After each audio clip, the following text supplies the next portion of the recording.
Have you ever wanted big titty bitches fawning over you every minute? Or perhaps a sexy rich mafia boss who goes undercover with you? Or maybe men in your phone that you have to set a 3 AM alarm for and live in existential anxiety to make sure that you haven't missed their calls? Well, if any of this applies to you, you are in the perfect place.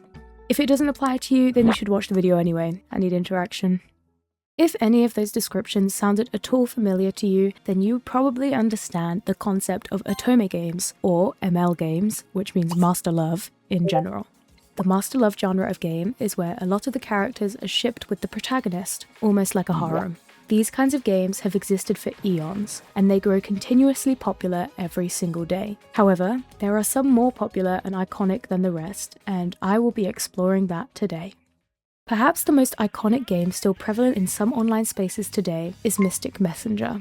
I remember being so young and so afraid that my boyfriend Zen would break up with me if I did not answer one of his phone calls. That game kept me in a constant state of paranoia and suffering, and I enjoyed every second of it. Most people know the game for their iconic set of characters: Zen, Yusung, Jumin, 707, and Jaehee.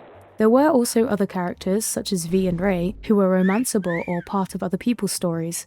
However, people mostly stuck to those 5. The main story of Mystic Messenger is, the protagonist, who you play as, is tricked into going into an apartment by a mysterious individual on a chatting app, who was referred to Unknown. The main character is then connected to a group chat with people from the RFA, which we find out is Rika's fundraising association. The members of the association, who I previously mentioned as the love interests, hold parties for charity events. One of the characters, 707, is a hacker. He traces the player's IP address and finds out that she is inside the deceased owner, Rika's, old apartment. After some deliberation, they appoint the player as the party coordinator, assuming that Rika wanted them to appoint somebody new after her passing. As the story develops, you can choose to go down a love interest route. You can either get a bad ending, a good ending, or a neutral ending. Mystic Messenger's concept is really intriguing, and I think that's why a lot of people still enjoy playing it to this day. All the interactions are time-based, meaning that there are certain times of day where you can enter a chat room and talk to specific characters. And infamously, one of the times is 3 AM, and heaven knows how much I suffered when I was younger just to talk to my virtual husbands. So clearly, the popularity of this game came from the fact that if you missed even one phone call, then you were cooked, and the route would probably be over, and you would get a bad ending. However, the characters also addressed you directly, asking you if you'd eaten that day or if you're feeling alright. This made the player feel heard and recognized, and more inclined to keep coming back and keep buying hourglasses, which was the currency to actually be able to interact with other stories and unlock other love interest routes. A lot of people often built a routine surrounding this game just to unlock all the endings for the characters.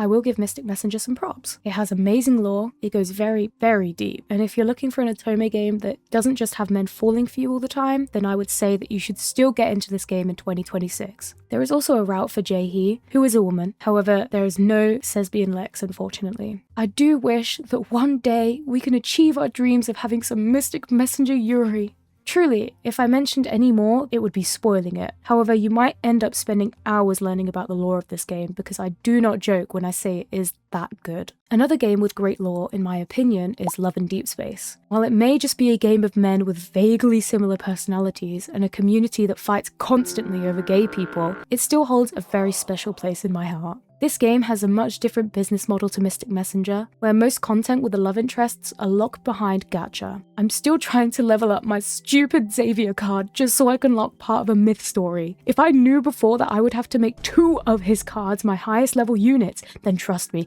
I would not be wasting my goddamn time. YouTube is free, for God's sake, but for once, I just wanted to feel like an iPad baby, and it bites me back in the ass. Aside from the heinously paywalled content, the lore is also very extensive. The general background of the game is that the main character was affected by the Chrono Rift catastrophe, an event where Wanderers, which are the general enemy of the game, invaded through the Deepspace tunnel and started wreaking havoc upon the world. A lady named Josephine took in the main character and one of the love interests, Caleb, which, for my own safety, I will not get into the fact of whether they are truly meant to be siblings or not. Another love interest, Zane, is the personal doctor for the MC closer to the present events of the story. Throughout her life, the MC had been wanting to become a deep space hunter. When she's recruited as one, we then discover the other love interests, Xavier, Raphael, and Silas. However, the lore does not stop there. I think the main appeal to this game is the different scenarios in which the main player can get into through the use of memories, which, unfortunately, if you want them to love you, you've got to pull for these dudes in the gacha. Do you want to be a space empress with all the men trying to fight for your affection? Or maybe a princess doomed with your knight to die together on an impressive, serene battlefield?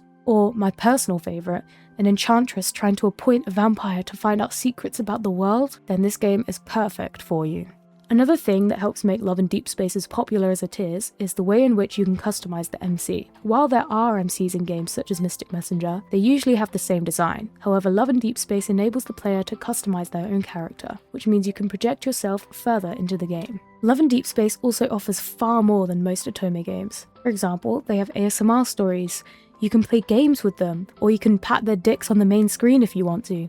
By designing the characters to be non-argumentative, funny, and quirky all the time, players can form a bond with the characters that normal relationships might not be able to replicate as easily. Or, like me, you got dragged into the game by your friend and now you're addicted to the gacha and you think that pretending to be a mermaid king's baby girl is kind of fun. Before I get attacked for my personal reasons for playing the game, I should definitely move on.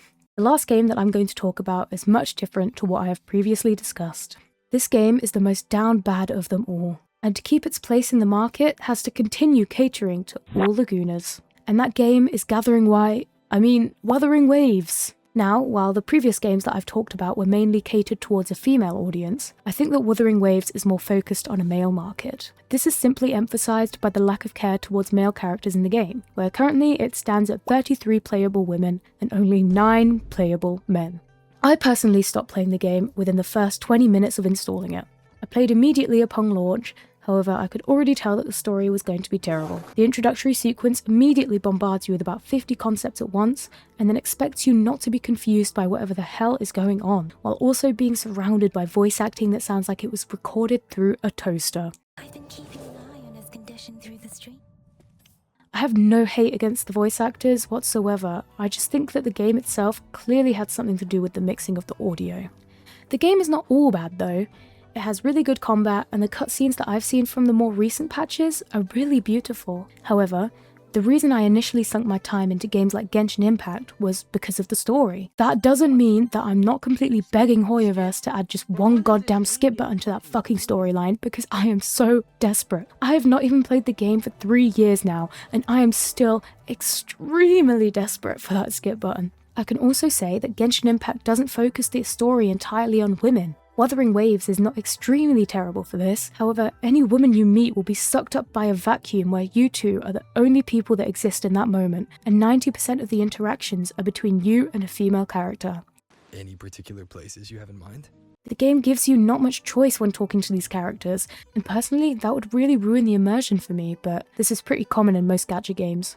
However, I do understand the situation that the developers are in. They rewrote 90% of the story after following feedback from the audience. One thing about Kura games is that they do truly listen to their players. Because the Chinese market is dominated by Hoyoverse, other companies are likely scared to try and compete, so they need to bring their focus towards the player themselves and make them feel as immersed as possible while telling an adequate enough story while also trying to get people to buy more gacha pulls. There are always two sides to a market, and one side does argue that there's way too much focus on the female characters. However, to maximize their profits, the developers need to focus on the market that are predominantly aimed towards the people who want interactions with the female characters. They want to avoid a division in the market by attempting to cater not too much towards one side, which leaves the game kind of like an empty pit where they miss the mark on both sides. Despite my gripes with the game, I still do think that there are positive aspects to it, as I'd mentioned.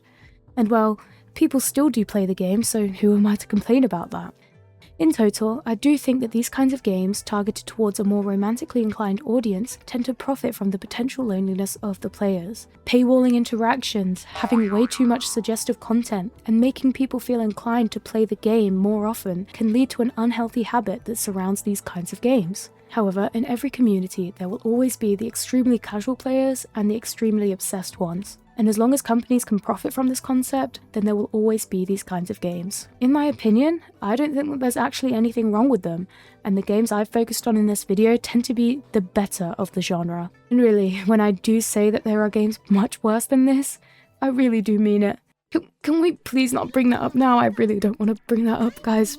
Please?